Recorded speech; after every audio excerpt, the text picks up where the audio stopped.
Welcome to a new episode of the podcast. Vox Agent is made by AI for business executives that work with AI. And welcome to our deep dive today. We're looking at something, well, frankly, quite surprising, the huge, almost instant impact community feedback is having on the AI tools we use every day.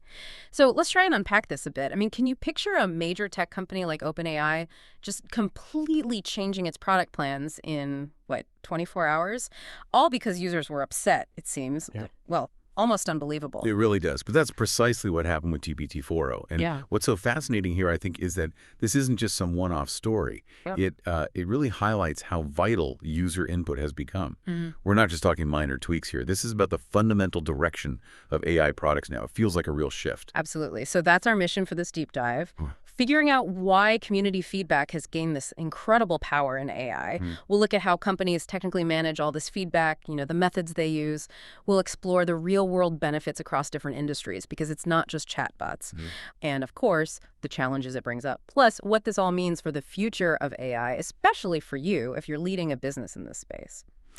Okay, so let's jump right into that specific moment, the return of GPT-4o. OpenAI had a plan, right? Oh, absolutely. A clear strategy. The idea was simple. Release GPT-5 on August 8th, 2025, and retire GPT-4o.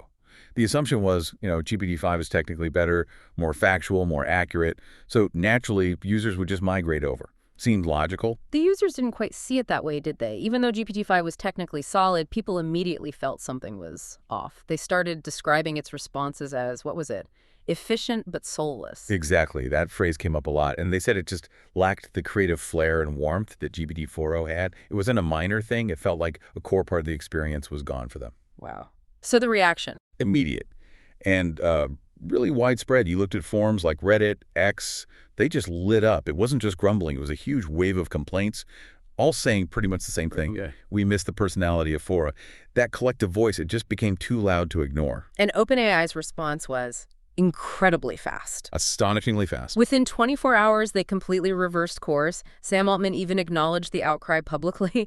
And just like that, GPT-4o was back, offered as a legacy option right alongside the new GPT-5. That kind of speed is almost unheard of for a company that size. It really is unprecedented. And it just powerfully shows how much user preference can steer the ship now, even for a giant like OpenAI. It's become this go-to example, hasn't it?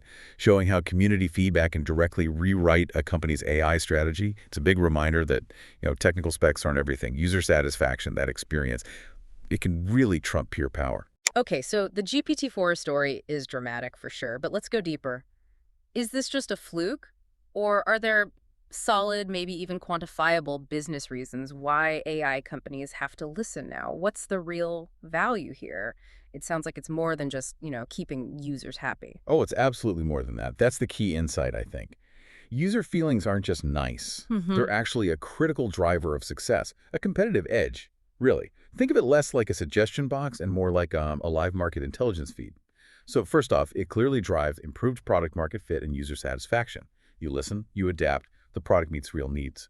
When GPT-4o came back, satisfaction reportedly shot up. Users felt genuinely heard, And that builds loyalty. Some studies even suggest around a 20% increase in overall user engagement when companies act on feedback.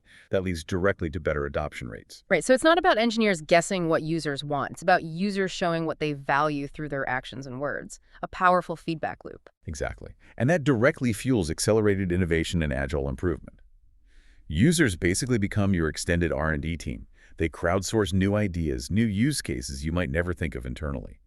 Like with GPT-4o, early beta users pointed out ways to improve its handling of long, technical conversations. That led straight to refinements in the model. This kind of input can potentially cut out maybe up to 40% of wasted development effort. You avoid building features nobody actually wants. 40%, that's a massive saving in efficiency. It's like getting free research and development from your most passionate users. Precisely. And that passion translates into higher retention and loyalty. When people see their feedback making a difference, it creates this real sense of co-ownership. The whole GPT-4o situation, it turned a lot of users into vocal supporters advocating for OpenAI. Quantifiably, acting on feedback can boost user retention by potentially up to 40%. For any AI service with a subscription model, that's huge for lifetime customer value. Okay, so higher engagement, faster innovation, better retention. What about standing out from competitors? And That's the next piece. Competitive differentiation. Being responsive signals you're user-focused and agile. OpenAI's quick pivot with GPT-5 definitely contrasted with some competitors who've been slower, right? It positioned them as leaders who listen. Plus, this feedback acts as an early warning system. It helps you spot market shifts or emerging needs before they become obvious. so it's less about having the strongest AI on paper and more about having the most loved AI in practice, and that love translates to market share. Absolutely. And that ties into reduced risk and enhanced trust. Community feedback is like a giant distributed safety net. It catches biases, errors, unexpected problems early on. The GPT-5 backlash, yeah, it was negative at first, but handling it transparently actually became a chance for OpenAI to show they were accountable. And users noticed that. Something like 66% of users feel more valued when companies actually tell them how their feedback shaped the product. That's interesting. So being open about issues, if handled right, can actually build more trust rather than hiding problems. Seems counterintuitive for some corporate cultures. It can, yeah. And the bottom line here is quantifiable business outcomes. This isn't just about warm fuzzies. It hits the financial performance. There was that PwC report finding customer-centric companies grow revenue maybe as much as 2.4 times faster than their peers. That's a pretty stark number connecting user focus to profit. Those are really compelling points, but I bet some listeners are thinking, okay, sounds great, but how on earth do companies manage all this, all that feedback pouring in? It can't just be someone reading emails, right? It must be quite complex. Oh, absolutely. It requires a pretty sophisticated setup both technically and process-wise. You need robust feedback collection mechanisms built right in. Think about the simple things like the thumbs-up-down buttons in ChatGPT or in-app surveys, maybe dedicated forums. For enterprise users, there might be opt-in programs to share more detailed usage data. OpenAI, for instance, prompts for more detail when you flag a bad response. It's about making it easy to give feedback. Okay, so you collect it. Then what? Just piles of data. No, that's where data pipelines and storage are critical. You need efficient ways to aggregate all this input telemetry data, showing how people use the AI, user comments, support tickets. Everything needs to flow into central repositories. And these systems need to be scalable, ready to handle huge volumes, and set up so you can easily query the data and spot trends quickly. It's about getting the right info to the right product team fast. Making the data actionable, not just stored away. Exactly. And with a sheer volume, you need AI to help analyze AI feedback. That's where analytics and natural language processing, NLP, come in. NLP algorithms can automatically sort feedback by topic, figure out the sentiment, positive, negative, neutral, and even gauge urgency. OpenAI apparently used NLP heavily during the GPT-5 launch to quickly pinpoint that reduced creativity complaint amidst all the noise. Machine learning models can even help prioritize which feedback items might have the biggest impact. It's about finding that signal. So AI analyzing feedback about AI. Interesting loop. It is. And all this intelligence then feeds directly into iterative development and deployment. This means embracing agile cycles. Things like feature flagging, testing a new feature with just a small group first, and continuous deployment pipelines allow for rapid updates. For AI models specifically, this might mean fine-tuning the model on new data based on feedback or adjusting how it handles prompts to fix errors or biases. It's about making small, frequent improvements. Micro adjustments driving constant evolution rather than big, infrequent updates. Precisely. And there are key underlying technologies making this possible. Modular API-driven designs allow plugins and easier integration.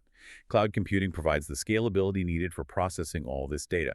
Security and privacy frameworks are non-negotiable, anonymizing data, getting consent. And critically, there's MLOps, the tools and practices for monitoring model performance in real time, automating retraining, managing different model versions. These systems likely alerted OpenAI very quickly to the GPT-5 dissatisfaction. Wow. It really does sound like a complex dance between advanced tech and human insight, all geared towards being super responsive. That's a great way to describe it. And it highlights a crucial point. Just collecting feedback isn't enough. You need the architecture and the culture to analyze it and act on it continuously. It has to be part of the development DNA. We've focused a lot on conversational AI like ChatGPT, but is this feedback principle spreading? Are we seeing it shape AI in other fields too? You mentioned healthcare, finance. Oh, definitely. It's becoming pervasive. In conversational AI, as we said, the feedback buttons are direct inputs for fine-tuning. Alexa learns from user corrections too, improving its language understanding. But look at AI in healthcare. Clinicians using AI for diagnosing, say, diabetic retinopathy, provide feedback on subtle cases the AI missed. That feedback directly improves the model's sensitivity. Or patient feedback on mental health chatbots. That's crucial for ensuring they sound empathetic and appropriate. That's incredibly important work, where feedback directly impacts patient care and well-being. It really is. Then there's educational technology EdCheck. AI tutors like Duolingo constantly adjust difficulty, and even the AI's tone based on learner feedback. I heard about one language app that saw a huge jump, like 30–40% in daily users and retention, just by tweaking the AI's conversational style based on what users said they preferred. Little changes, big impact. Exactly. And in finance and fintech, fraud detection models get better because users report false positives. Quants using AI trading models provide feedback. Even customer service bots learn from user interactions and satisfaction scores. In the enterprise software space, tools like GitHub Copilot rely heavily on developer feedback to improve code suggestions. AI analytics platforms refine their insights based on whether business users find them useful and actionable. And we can't forget open source AI. Projects built on platforms like Hugging Face or derivatives of models like Llama are inherently driven by their communities. Bug fixes, new features, even whole new models often come directly from community contributions. It's a different dynamic, but highly effective. Okay, so it's clearly beneficial across many sectors. But how are the big players actually approaching this? Is everyone doing it the same way, or are there different strategies emerging in the market? Definitely different strategies. OpenAI, as we discussed, seems very focused on being agile and user-responsive, almost making it part of their brand. Google and Microsoft have vast resources and run extensive beta programs, collecting huge amounts of implicit data. But sometimes their sheer size can mean changes take a bit longer to roll out. Then you have niche AI startups, maybe like Midjourney or Replica. They often build these really tight-knit communities. Feedback happens very directly in forums or Discord servers, allowing them to iterate incredibly fast on features their core users love. That gives them a different kind of advantage. Different scales, different approaches. Right. And the methods vary, too. Some focus more on direct feedback surveys, forums. Others rely more on indirect telemetry and usage patterns. OpenAI seems to use a mix of both effectively. We're also seeing this interesting convergence between open source and proprietary models. Open source is improving so rapidly, largely thanks to community input, that it's pushing proprietary players to be more open and responsive themselves. The big market trend, though, is that user experience is becoming a primary battleground. The whole GPT-5 versus 4o thing proved it. A technically superior model can lose out if it doesn't nail the user experience people expect. Companies are now actively marketing their community engagement. Responsiveness is becoming a selling point. That's fascinating how quickly user feel became as important, sometimes maybe even more important, than raw technical specs. It shifted the definition of a good AI. Okay, this all sounds incredibly powerful for AI development, a real advantage. But, every advantage usually comes with challenges. What are the downsides? The kryptonite, so to speak, of relying so heavily on community feedback. That's a very good point. There are definitely significant challenges. First, it's just the sheer volume and noise. Popular products can get thousands of feedback items every single day. Trying to filter the genuinely useful insights from all the repetitive comments, vague suggestions, or, frankly, noise. It's tough. It requires really good systems. AI clustering, upvoting, smart triage, otherwise, important niche feedback can just get lost. Right, you risk drowning in data. It's not just listening, it's discerning what to listen to. Exactly. And related to that is the vocal minority problem. Sometimes the loudest voices aren't representative of your average user. Power users might push for complex features that overwhelm beginners. So companies have to be careful to balance that vocal feedback with broader usage data and maybe representative surveys so they don't accidentally optimize for a small, albeit passionate group. That makes sense. What else? Well, the quality and specificity of the feedback itself can be a hurdle. People might say, I don't like it, but not why, or suggest things that are technically impossible right now. AI tools trying to classify this feedback can get it wrong. And you constantly have to manage user expectations about what's feasible. Yeah, I can see that being tricky. Then there's the integration complexity. Especially with AI models, implementing feedback isn't always a simple code change. It might mean gathering new training data, doing extensive fine-tuning, maybe even changing the model's architecture.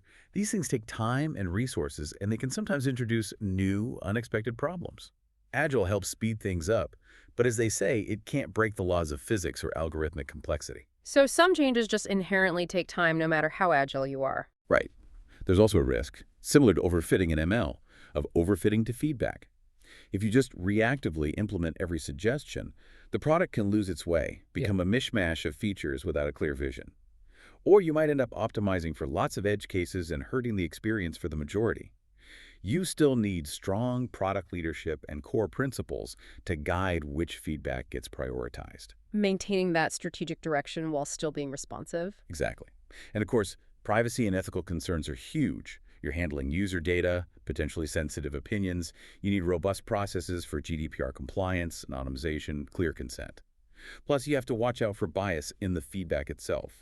If most of your feedback comes from one demographic, you might inadvertently tune the AI to serve them better, potentially disadvantaging others. That's a really crucial point. And finally, there's managing community expectations. Once you open these feedback channels, people expect you to listen and act. If you don't or can't respond to everything, it can breed resentment. Clear communication about roadmaps, priorities, and limitations is absolutely essential, but it's a delicate balancing act. It sounds like it. Plus, the tension between reacting quickly versus long-term strategy. Absolutely. That's the long-term development versus quick fixes issue. If you're constantly chasing the latest user request, you might zigzag and undermine your strategic goals. Think about OpenAI keeping GPT-4o. Great short-term move for user happiness. But does it potentially slow adoption of GPT-5 or complicate maintaining two parallel models in the long run? Maybe. You need governance to weigh those trade-offs. It definitely raises a big question. How do companies strike that balance? Listening intently, but also guiding the ship with a clear vision and ethical compass, especially when resources aren't infinite. It's clearly not simple. So, thinking ahead then, looking into the crystal ball, what's next? How might this feedback loop evolve? And more importantly, what does this mean right now for businesses trying to leverage AI effectively? Well, the trajectory seems clear. Even tighter integration. We're likely heading towards real-time feedback loops and adaptive AI. Imagine AI systems that don't just get updated based on feedback later, but can actually adjust their behavior on the fly. Like a chatbot sensing frustration in your tone and immediately changing its approach. That really blurs the lines between usage and training. Wow, AI adapting in real time to my mood or feedback. Potentially. We'll also see more sophisticated sentiment and context analysis. Think multimodal AI understanding emotion from voice or even video feedback. Advanced NLP that doesn't just categorize but deeply summarizes thousands of comments. Maybe even predictive analytics flagging emerging issues before users start complaining loudly. AI might even test potential changes by simulating user reactions first. So moving from reactive to almost proactive feedback management. Exactly, and expect much closer integration with AI governance and ethics. User feedback on fairness, bias, or safety will likely become a mandatory part of responsible AI frameworks, maybe even baked into regulations. Companies might need to report transparently on how they handle ethical concerns raised by users. Making accountability more concrete. Right. We'll probably see an expansion of feedback channels and incentivization, maybe feedback through voice commands, gestures via smart devices, perhaps gamification, or even small rewards data dividends for particularly valuable feedback to encourage broader participation. We could also see the rise of community-driven AI development platforms. Imagine something like a GitHub specifically for AI feedback, where users and developers collaborate across organizations, maybe sharing anonymized feedback pools to accelerate progress for everyone. Interesting idea. A more open ecosystem for feedback? And internally, expect more hybrid human-AI feedback analysis teams. AI handles the scale, sorting, summarizing, maybe drafting initial responses, freeing up human experts to tackle the complex, nuanced issues that require deep understanding and empathy. We'll also get new metrics focused specifically on this. Things like feedback responsiveness time or user suggestion adoption rate could become key performance indicators for AI teams. Fundamentally, AI products are becoming these continuous learning paradigms. Feedback isn't just for fixing bugs. It's actively shaping the design of next-gen models, building in more transparency or user control right from the start. That's a fascinating glimpse ahead. So bringing it back to today, if you're leading an organization grappling with AI strategy, what are the immediate, actionable takeaways from all this? Okay, for enterprise leaders, first, see feedback as a driver of innovation and agility. Actively create channels for user advisory boards, internal betas, client hackathons.